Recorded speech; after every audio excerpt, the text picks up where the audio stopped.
NeuroTracker is definitely something that was developed to optimize, people performance, people's functions, and it's based on a few fundamental principles of how the brain works.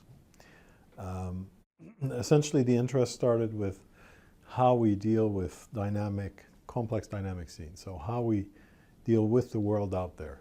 Okay. You're walking in a crowd, you're going in traffic, you're driving, you're playing sports. These have specific demands on the brain. And your ability to process this, not only is it relatively complex, but actually is trainable, it's plastic. We can improve this process. And this is how we sort of develop the NeuroTracker principles. And then expose you to them in a certain way that makes your brain better at it. That makes you better at it. And first thing we found was when we did that, at first your brain does get better at it. You do get better at it. So that's an important factor right there. So as you are exposed to this task, you actually improve these functions. That's the first question. First point. The second point is when you improve these functions, or even the relative measure of this capacity in NeuroTracker, does it first relate to those activities that you're interested in? In other words, does it relate to sports activity? Does it relate to your ability to cross the street without getting hurt, making good decisions? Us and other laboratories have shown that even initial NeuroTracker scores correlate with,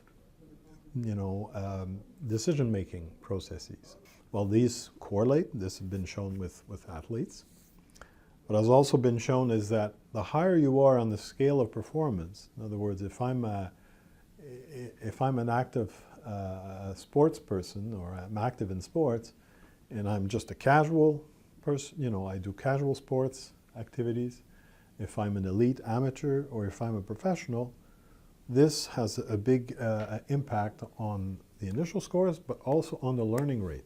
In other words, so it does relate to the scale or the performance level that people are at. And the third real big question is, if I do get better at this task, at the NeuroTracker, does it actually transfer to something I did not train previously? Okay, because you're training on the NeuroTracker, so you want to have what we call this long-range transfer, not just getting better at NeuroTracker. And that we've shown also.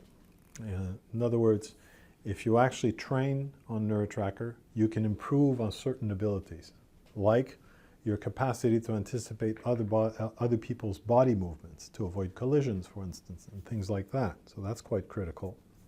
And it does improve this capacity. We've shown this in the elderly, for instance. In sports, we've shown that actually if you train people on the NeuroTracker versus training them on, for instance, video, in control groups where we have active control groups, we were training them on soccer plays and soccer videos for soccer players in the same environment in 3D and so on. And what we found is by measuring them in what we call short-sighted games, where we do 8-on-8, where there's a lot of activity and we can use good metrics for evaluating pass percentage success, we saw a significant difference, almost a 20% increase in performance in the NeuroTracker group, and no difference in the what we call the active control or the placebo group. And this was rated, these scores, for instance, in this particular study were rated blind by a professional soccer coach, so that we didn't introduce bias.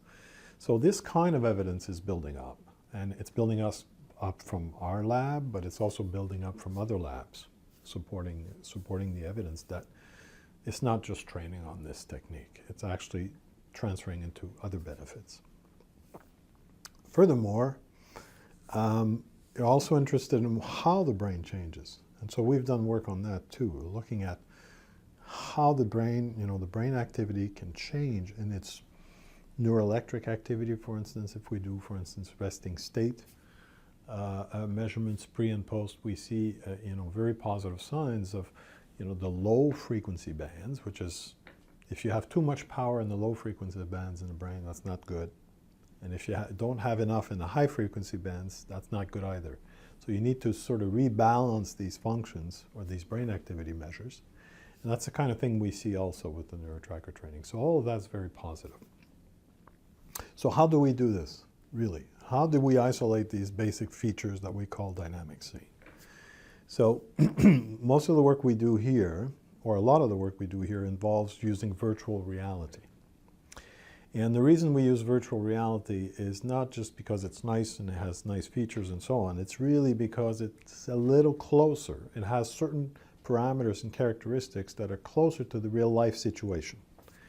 If I'm in space, if I'm in the real environment, I see things moving, I have to track multiple elements, I have to integrate over a certain visual field, and I have a third dimension. I have a dimension where we're sort of integrating things in depth. Now, that's not just the capacity of the eyes to use information and put them together, for the brain to use information from both eyes and put it together, but that's also make multiple judgments simultaneously. And what I mean by that is to give you a simple example. If I have a moving sphere, a moving object, it moves at a certain speed. If it's translating, so it goes from left to right in a 2D plane, it goes at a certain speed, doesn't change. The same speed, if I take the object, I change the orientation in 3D, it's going further away on what we call the Z axis or the depth axis. It actually has less velocity on my retina. So I'm making different types of judgments, okay? In real life, you're dealing with all of these different kinds of movements. NeuroTracker supplies that, because NeuroTracker puts you in that 3D volume, 3D space volume. And that's the virtual reality component of it, if you will. Now, if you want a task that is transferable and is general enough, simple enough to be used by everybody, you would just want to isolate those fundamental principles, which is to be able to track more than a single element, to do this over a certain area, to do this with varying speeds and directions and some randomness into it without having a specific knowledge base. And this is what, again, the fundamental property of NeuroTracker does. Now, that doesn't mean that we have to stop there. In fact, there's a lot of programs with NeuroTracker that combines resources that are required for specific activities or specific demands. So if somebody needs to control balance while he needs to maintain his awareness, his capacity to process what's happening out there, to make good decisions, you can combine that. We have programs to do that, where we combine this physical activity or physical demand with the mental processing, if you will, so that we can build the level of capacity that keeps this ability to process general information, but then has a little more specificity to it for a specific requirements, specific needs. And we do this with the sports, when there's sport-specific decisions to be made. We can do this with the elite forces when we're working with the military. And we can also do this with populations, such as people with attention deficits, for instance, or with people learning a certain curriculum. So you enhance their attention capacity, you enhance their working memory, executive functions, but at the same time, in a general way, but at the same time you can develop the specific requirements for a given task if that is desired. Okay, so there's a build-up, and that's why we call it now the NeuroTracker learning system. There's the core where the big gain and the big benefit is, and that in and of itself is sufficient to improve brain function and transfer to other things. But you can make it even more specific. So there's an evolution in the program, and this evolution is science-based. So essentially, when we have questions or we have ideas of how it could or would work, we have to put it to the scientific test, and that's what we do in a systematic way. We take one question, we address it, and we see how, what is the optimal training program that we can use? What is the optimal sequence that we can use for this population, specific population, or for these specific needs within a population? And this sort of defines, in a nutshell, the whole philosophy behind the NeuroTracker approach and the NeuroTracker program.